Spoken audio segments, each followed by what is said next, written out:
Maatahong nga kabuntagon mga kapaglaom.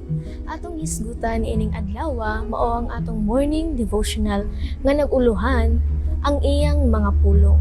Og ang atong teksto makita sa Lucas 24:8 paingon sa 9 nga nag-ingon, og nahinumdum sila sa iyang mga pulong og sa paghiuli nila gikan sa lubnganan. Kining tanan ilang gisugilon ngadto sa napulog usa og sa tanan nga uban pa.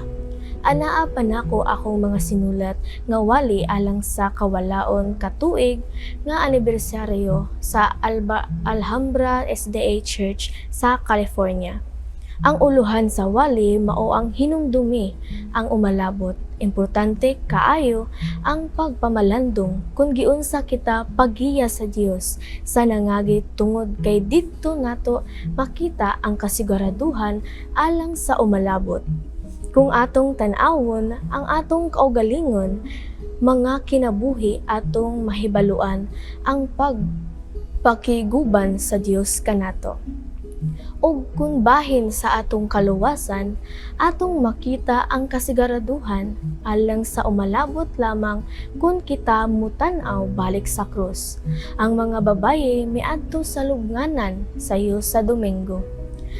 Ang bato nga nagtabon sa pultahan sa lubnganan naligid na, ug wala nila makita ang lawas ni Jesus. Lucas 24:1 paingon sa 3. Sila naglibog ilabi na kay nakita nila sa ilang kaugalingon mga mata kung giunsa ang lawas ni Jesus pagpahimutang sa lubnganan. Tan-awa ang Lucas 23:55. Samtang sila naglibog og nagkalisang, duha ka mga manulunda ang miduol kanila. Lucas 24:4 paingon sa 23. Og mipahibalo nga si Jesus buhi. Ngano nga ang buhi anha man ninyo pangitaad diha sa mga patay. Wala siya dinhi kundili nabanhaw. Hinumdumi ang iyang gisulti kaninyo. Sa didto pa siya sa Galilea, nga ang anak sa tawo kinahanglan igatugyad ngadto sa mga kamot sa mga tawo makasasala og iginansang sa krus. Ug sa ikatulo nga adlaw mabanhaw siya. Bersikulo 5:7. Gisultihan siya sa mga manulunda nga siya kinahanglan muhimong og mutan-aw balik sa unsay gisulti ni Jesus kanila. Tan-awa ang Lucas 9:22 paingon sa 44. Og nahinumdum sila sa iyang mga pulong. Lucas 24:8. Ilang nahinumduman nga ang mga panagna ni Jesus mahitungod sa iyang kaugalingong kamatayon ug pagkabanhaw sa mga babayi miadto gikan sa kalibog ngadto sa katin-awan pinaagi sa paghinumdum sa mga pulong ni Jesus. Ang pagpahinumdum sa mga pulong ni Kristo o sa kalangitnong tambal alang sa kabalaka o kahadlok. Ang mao nga Jesus nga nagtagna sa iyang kaugalingong kamatayon o pagkabanhaw, nagpanagna usab sa iyang kaugalingong kadaugan.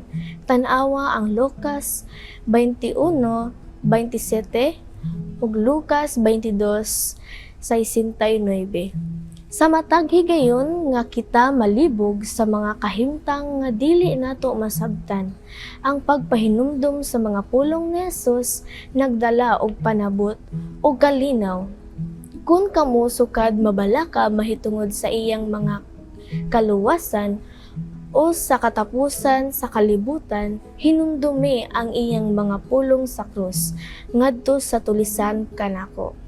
Lucas 23:43 nga mihangyo nga hinumduman sa iyang gingharian adto ikaw sa paraiso sa uban. Magampo ta mga kapaglaom. Among langit nun ug silimbahon nga Dios, tag-iya ka sa tagsa-tagsa na mga kinabuhi. Ginoo, dako akong kalipay niing maning matahom nga kabuntagon nga ani anasod kami sa pagsimba sa imong ngalan. Ginoo, ako nagaduol sa imong tiilan ako sa makasasala.